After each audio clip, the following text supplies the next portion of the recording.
성도 여러분 반갑습니다. 오늘도 우리 주님과 동행하는 복된 하루가 되신 줄로 믿습니다. 우리가 이 함께 가정 예배를 시작한 지가 오늘이 999일째입니다. 내일은 1000번째가 되겠죠. 그동안 함께 하신 여러분에게 다시 한번 감사드리고 하루도 빠지지 아니하고 이렇게 가정 예배를 함께 할 수 있도록 은혜를 베풀어 주신 하나님께 감사와 찬양을 드립니다. 오늘 우리가 함께 은혜를 나눌 본문 말씀 고린도전서 4장입니다. 고린도전서 4장 1절부터 5절까지에 있는 말씀 봉독합니다. 고린도전서 4장 1절부터 5절까지 사람이 마땅히 우리를 그리스도의 일꾼이요 하나님의 비밀을 맡은 자로 여길지어다. 그리고 맡은 자들에게 구할 것은 충성이니라. 너희에게나 다른 사람에게나 판단받는 것이 내게는 매우 작은 일이라. 나도 너를 판단하지 아니하노니 내가 자책할 아무것도 깨닫지 못하나 이로 말미암아 의롭다 함을 얻지 못하노라. 다만 나를 심판하실 이는 주시니라.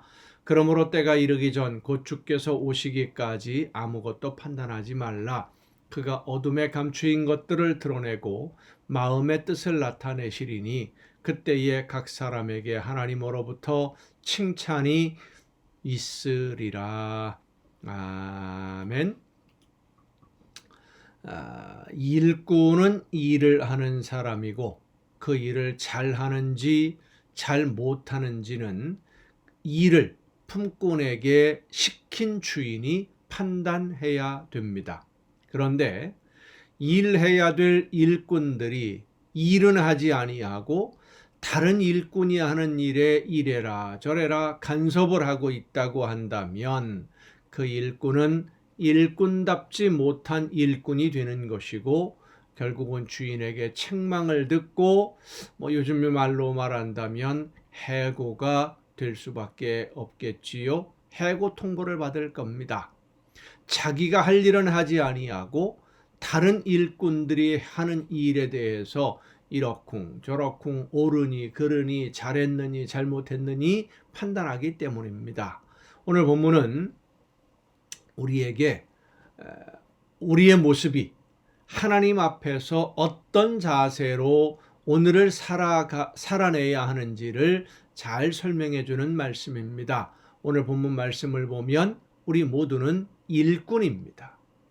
일을 시키는 사람이 아니라 일을 하는 일꾼, 부름을 듣고 지시하시는 대로 일하는 일꾼들입니다. 그런데 오늘날 많은 성도들이 일꾼이 아니라 일을 시키는 주인 행세를 하려는 그런 모습들을 보게 됩니다. 여러분, 우리가 기억해야 될 것은 우리에게 일을 맡기시는 분, 하나님의 나라의 일을 하라고 맡기시는 분은 오직 하나님 한 분 외에는 없습니다. 우리 모두는 세상 모든 사람들은 모두 다 하나님이 맡기신 일을 하는 일꾼들일 뿐입니다. 그런데 일해야 될 일꾼들이 일은 하지 아니하고 자꾸만 남을 판단하고 정죄하고 옳으냐 그르냐 맞느냐 틀리느냐 이런 일에만 몰두하는 그런 모습들을 보게 됩니다. 오늘 본문에 뭐라고 말씀합니까? 맡은 자에게 구할 것은 충성이라고 했습니다. 우리는 하나님의 비밀을 맡은 그 비밀을 전달해야 될 책임을 맡은 사람들이고 예수 그리스도의 충성된 일꾼으로 부름받은 하나님의 자녀들이요 예수님의 제자들입니다. 이제 우리가 할 일은 남을 돌아보고 다른 사람들이 하는 일에 대해서 평가하고 판단하기 전에 그들을 비판하기 위해서 저 사람이 잘하느냐 못하느냐 분석하고 생각하기 전에 먼저 나 자신을 돌아보고 내가 해야 할 일이 무엇인지를 깨닫기 위해 성령의 인도하심을 간구하는 기도를 해야 할 때입니다. 기도함으로 나에게 맡겨주신 일들을 지금 내가 바르게 잘하고 있는지, 하나님 앞에 설 때에 어떤 열매를 가지고 서게 될 것인지를 내가 생각해 보니까 이게 맞다, 이게 아니라 성령께서 나에게 이 시간 말씀하여 주옵소서 기도해야 됩니다. 그러기 위해서는 하나님이 나에게 맡겨주신 사명이 무엇인지를 먼저 알아야 되겠지요. 사람들은 누구나 다 하나님이 특별히 맡기신 사명이 있습니다. 이 세상에 온 것은 그 사명을 감당하기 위해서 세상에 태어난 것입니다. 만약에 우리가 이 세상을 살면서 하나님이 나에게 맡기신 사명을 감당하지 않으면 하나님 앞에 열매 없는 빈손으로 서게 될 것이고 결국은 책망을 받게 될 것입니다. 마치 한 달란트 맡았던 종처럼 있는 것마저도 빼앗기고 버림을 받게 되겠지요. 여러분은 어떻습니까? 하나님이 여러분에게 맡기신 사명이 무엇인지를 잘 알고 계십니까? 여러분을 이 세상에 보내신 하나님의 목적, 무슨 일을 하라고 맡기셨고 무슨 일을 하라고 이 땅에 보내셨는지, 오늘을 어떻게 살라고 하나님이 저와 여러분에게 이 시간들을 허락하셨는지를 여러분 잘 알고 계십니까? 그리고 그 하나님의 목적, 하나님의 명하신 대로 오늘을 살아내셨습니까? 많이 생각해 봐야 되고요. 나 자신을 돌아보며 많이 기도해야 됩니다. 다른 사람들이 제대로 하고 있는지를 평가하기 전에 먼저 나를 봐야 됩니다. 일꾼이면 일꾼답게 내가 해야 할 일이 무엇인지를 알아야 됩니다. 자기가 있어야 할 자리를 찾지 못하고 내가 있어야 할 일터를 찾지 못하고 내가 마땅히 맡아 감당할 일이 무엇인지도 모르고 다른 일꾼들이 일하는 것을 구경만 하며 판단하고 있는 것은 나에게 일을 맡기신 주인이 누구인지를 모르기 때문입니다. 내가 할 일이 무엇인지 모르는 것은 당연한 것이고요. 성도 여러분, 우리를 부르셔서 일하라고 맡기시는 분은 온 우주 만물의 주인이시며 우리의 아버지이신 하나님이십니다. 하나님이 나에게 맡기신 사명이 무엇인지를 깨닫고 그 사명을 감당하기 위해서 오늘도 다시 한번 하나님의 말씀 앞에 바로 서서 기도하며 부르심을 따라 사명을 감당하기 위해 최선을 다해 순종하는 여러분 모두가 될 수 있기를 간절히 바랍니다. 기도하시겠습니다.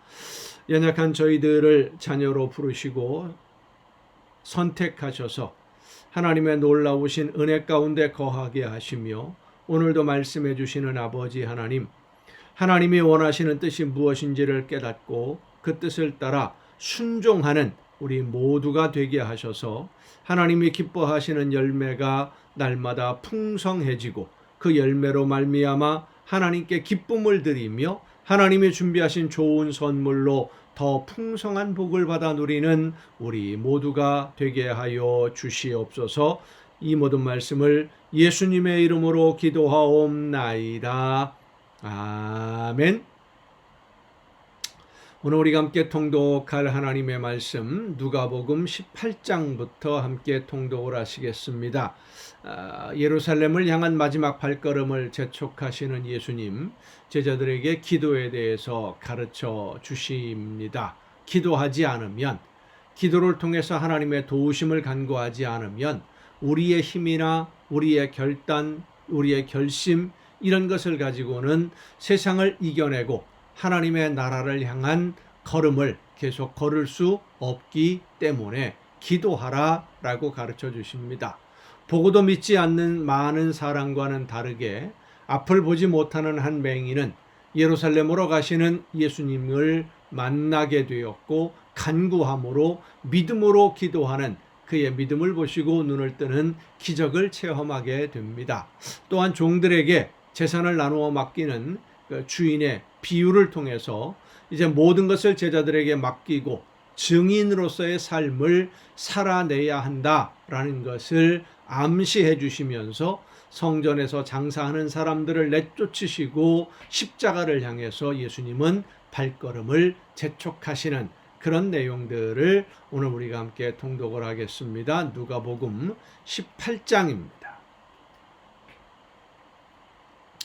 누가복음 18장부터 함께 통독합니다. 예수께서 그들에게 항상 기도하고 낙심하지 말아야 할 것을 비유로 말씀하여 이르시되 어떤 도시에 하나님을 두려워하지 않고 사람을 무시하는 한 재판장이 있는데 그 도시에 한 과부가 있어 자주 그에게 가서 내 원수에 대한 나의 원한을 풀어주소서 하되 그가 얼마 동안 듣지 아니하다가 후에 속으로 생각하되 내가 하나님을 두려워하지 않고 사람을 무시하나 이 과부가 나를 번거롭게 하니 내가 그 원한을 풀어주리라. 그렇지 않으면 늘 와서 나를 괴롭게 하리라 하였느니라. 주께서 또 이르시되 불의한 재판장이 말한 것을 들으라 하물며 하나님께서 그 밤낮 부르짖는 택하신 자들의 원한을 풀어주지 아니하시겠느냐. 그들에게 오래 참으시겠느냐. 내가 너희에게 이르노니 속히 그 원한을 풀어주시리라. 그러나 인자가 올 때에 세상에서 믿음을 보겠느냐 하시니라. 또 자기를 의롭다고 믿고 다른 사람을 멸시하는 자들에게 이 비유로 말씀하시되 두 사람이 기도하러 성전에 올라가니 하나는 바리새인이요 하나는 세리라.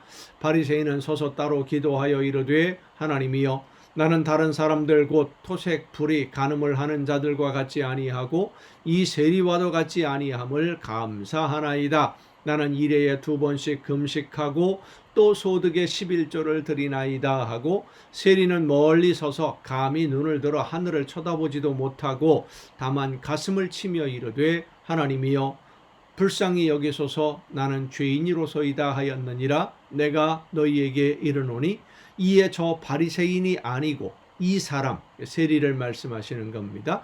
이 사람이 의롭다 하심을 받고 그의 집으로 내려갔느니라. 무릇 자기를 높이는 자는 낮아지고 자기를 낮추는 자는 높아지리라 하시니라. 사람들이 예수께서 만져주심을 바라고 자기 어린 아기를 데리고 오매 제자들이 보고 꾸짖거늘. 왜 제자들이 꾸짖었을까요?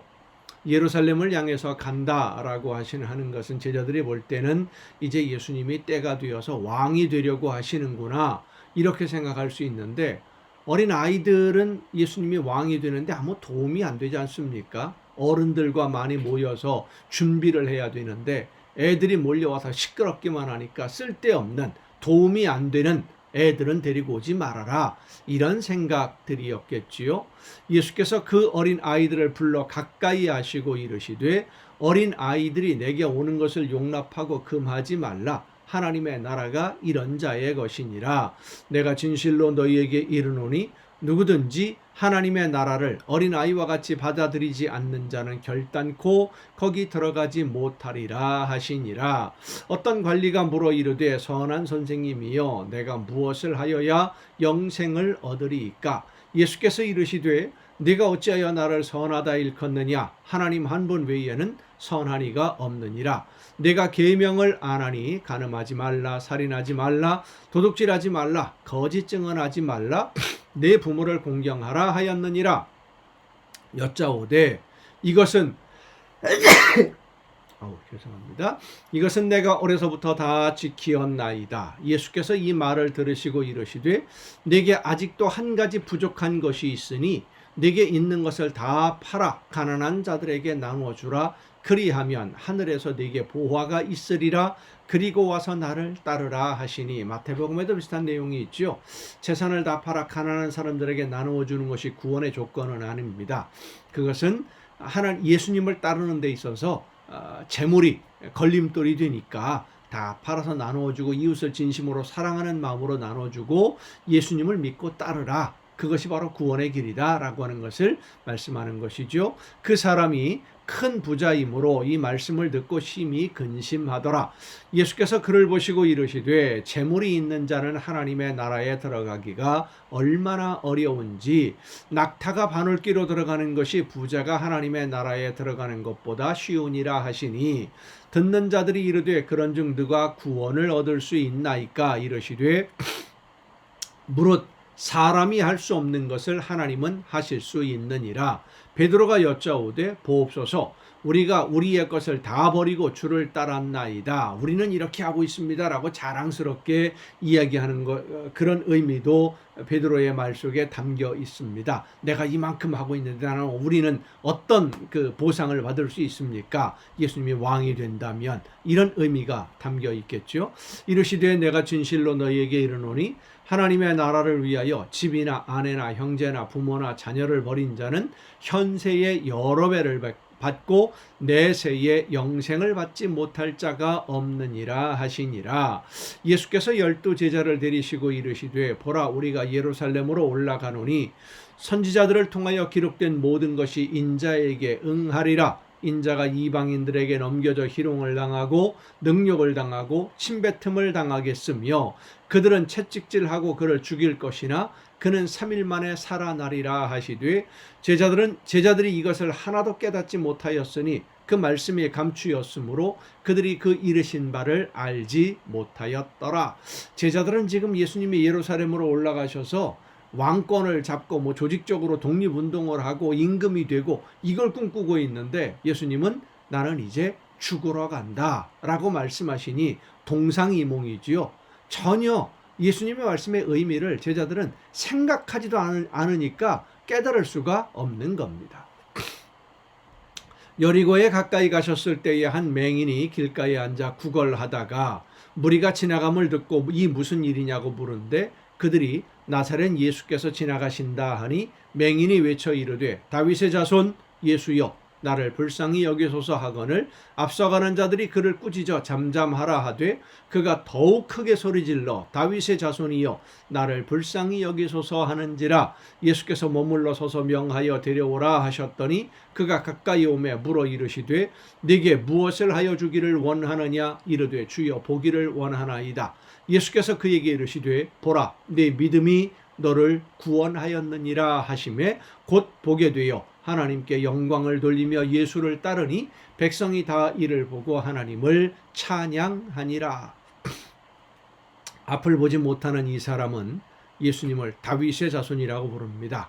하나님의 약속하신 우리의 구원자라고 하는 그런 의미였죠. 19장입니다. 예수께서 여리고로 들어가 지나가시더라. 삭개오라 이름하는 자가 있으니 세리장이요 또한 부자라. 그가 예수께서 어떠한 사람인가 하여 보고자 하되 키가 작고 사람이 많아 할 수 없어 앞으로 달려가서 보기 위하여 돌무화과 나무에 올라가니 이는 예수께서 그리로 지나가시게 됨이러라. 예수께서 그곳에 이르사 쳐다보시고 이르시되 삭개오야 속히 내려오라. 내가 오늘 네 집에 유하여야 하겠다 하시니 급히 내려와 즐거워하며 영접하거늘 무사람이 보고 수군거려 이르되 저가 죄인의 집에 유하러 들어갔도다 하더라. 삭개오가 서서 주께 여짜오되 주여 보시옵소서 내 소유의 절반을 가난한 자들에게 주겠사오며 만일 누구의 것을 속여 빼앗은 일이 있으면 네 갑절이나 갚겠나이다. 이 삭개오가 예수님의 말씀을 얼마나 들었는지는 잘 모르겠습니다. 성경에 기록이 안 되어 있으니까. 하지만 예수님을 집에 모시고 나서 예수님 앞에서 고백하는 이 삭개오의 모습을 보면 그도 분명히 유대인들의 율법을 알고 있었고 율법대로 지켜야 된다라는 것도 생각을 하고 있었고 또 예수님이 하시는 말씀들을 통해서 하나님의 나라 백성이 되려면 내가 어떤 삶을 살아야 되는구나, 자기가 지금까지 살아왔던 삶에 대해서 회개하고 뉘우치고 있었다라는 것을 미루어 짐작할 수가 있겠지요. 예수께서 이르시되 오늘 구원이 이 집에 이르렀으니 이 사람도 아브라함의 자손임이로다. 인자가 온 것은 잃어버린 자를 찾아 구원하려 함이니라. 그들이 이 말씀을 듣고 있을 때에 비유를 더하여 말씀하시니 이는 자기가 예루살렘에 가까이 오셨고 그들은 하나님의 나라가 당장에 나타날 줄로 생각합니다라. 하나님의 나라가 당장에 라고는 해서 예수님이 구원자가 되어서 로마의 모든 압제를 물리치고 나라를 세울 수 있는 그런 분으로 생각하고 있었고 그때가 다 되었다. 이런 기대감을 가지고 있었다는 이야기입니다. 이르시되 어떤 귀인이 왕위를 받아가지고 오려고 먼 나라로 갈 때에 그 종 열을 불러 은화 10문화를 주며 이르되 내가 돌아올 때까지 장사하라 하니라. 그런데 그 백성이 그를 미워하여 사자를 뒤로 보내어 이르되 우리는 이 사람이 우리의 왕됨을 원하지 아니하나이다 하였더라. 이런 일들이 실제로 예수님 당시에 헤롯 대왕 그리고 헤롯의 그 아들들 사이에 벌어졌던 일들입니다. 실제로 그런 일이 있었지요. 귀인이 왕위를 받아가지고 돌아와서 은화를 준 종들이 각각 어떻게 장사하였는지를 알고자 하여 그들을 부르니 그 첫째가 나와 이르되 주인이여 당신의 한 문화로 10문화를 남겼나이다. 주인이 이르되 잘하였다 착한 종이여 내가 지극히 작은 것에 충성하였으니 10고을 권세를 차지하라 하고 그 둘째가 와서 이르되 주인이여 당신의 한 문화로 5문화를 만들었나이다. 주인이 그에게도 이르되 너도 5고을을 차지하라 하고 또 한 사람이 와서 이르되 주인이여 보소서 당신의 한 문화가 여기 있나이다. 내가 수건으로 쌓아 두었었나이다. 이는 당신이 엄한 사람인 것을 내가 무서워함이라. 당신은 두지 않은 것을 취하고 심지 않은 것을 거두나이다. 주인이 이르되 악한 종아 내가 네 말로 너를 심판하노니 너는 내가 두지 않은 것을 취하고 심지 않은 것을 거두는 엄한 사람인 줄로 알았느냐.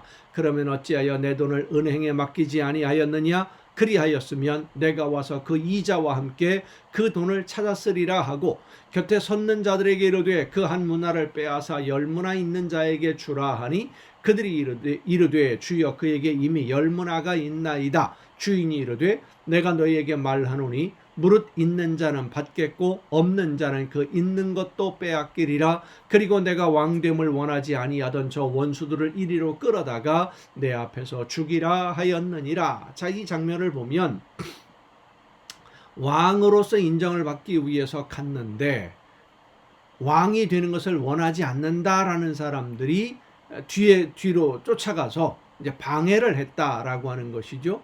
왕이 되는 것을 원치 않습니다라고 사람들이 이야기하는 것을 들은 종은 주인을 위해서 열심히 일하지 않았을 것입니다.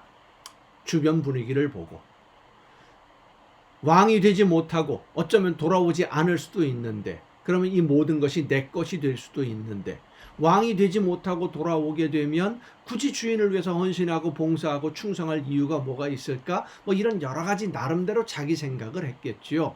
그런데 그런 잔머리를 굴리다가 결국은 자기 중심으로 모든 것을 생각해 보려고 하다가 명령대로 순종하지 않으니까 그렇습니다. 시키는 대로 하지 않았기 때문에 있는 것마저 빼앗기는 겁니다. 28절입니다. 예수께서 이 말씀을 하시고 예루살렘을 향하여 앞서서 가시더라. 감람원이라 부르는 산 쪽에 있는 벳바게와 베다니에 가까이 가셨을 때에 제자 중 둘을 보내시며 이르시되 너희는 맞은편 마을로 가라. 그리로 들어가면 아직 아무도 타보지 않은 나귀 새끼가 매여 있는 것을 보리니 풀어 끌고 오라. 만일 누가 너희에게 어찌하여 푸느냐 묻거든 말하기를 주가 쓰시겠다 하라 하시매 보내심을 받은 자들이 가서 그 말씀하신 대로 만난지라. 나귀 새끼를 풀 때에 그 임자들이 이르되 어찌하여 나귀 새끼를 푸느냐 대답하되 주께서 쓰시겠다 하고 그것을 예수께로 끌고 와서 자기들의 겉옷을 나귀 새끼 위에 걸쳐놓고 예수를 태우니 가실 때에 그들이 자기의 겉옷을 길에 펴더라. 이미 감람산 내리막길에 가까이 오심에 제자의 온 무리가 자기들이 본 바 모든 능한 일로 인하여 기뻐하며 큰 소리로 하나님을 찬양하여 이르되 찬송하리로다. 주의 이름으로 오시는 왕이여 하늘에는 평강하여 가장 높은 곳에는 영광이로다 하니 무리 중 어떤 바리새인들이 말하되 선생이여 당신의 제자들을 책망하소서 하거늘 대답하여 이르시되 내가 너희에게 말하노니 만일 이 사람들이 침묵하면 돌들이 소리 지르리라 하시니라. 가까이 오사 성을 보시고 우시며 이르시되 너도 오늘 평화에 관한 일을 알았더라면 좋을 뻔하였거니와 지금 내 눈에 숨겨졌도다. 날이 이를지라 네 원수들이 토둔을 쌓고 너를 둘러 사면으로 가두고 또 너와 및 그 가운데 있는 네 자식들을 땅에 메어치며 돌 하나도 돌 위에 남기지 아니하리니 이는 내가 보살핌 받는 나를 알지 못함을 인함이니라 하시니라. 성전에 들어가사 장사하는 자들을 내쫓으시며 그들에게 이르시되 기록된 바 내 집은 기도하는 집이 되리라 하였거늘 너희는 강도의 소굴을 만들었도다 하시니라. 예수께서 날마다 성전에서 가르치시니 대제사장들과 서기관들과 백성들의 지도자들이 그를 죽이려고 꾀하되 백성이 다 그에게 귀를 기울여 들으므로 어찌할 방도를 찾지 못하였더라. 아멘. 여러분 오늘도 수고 많으셨습니다. 내일 또 정한 이 시간 이 가정 예배를 통해서 여러분 모두 함께 다시 만날 수 있기를 바랍니다. 내일 뵙겠습니다.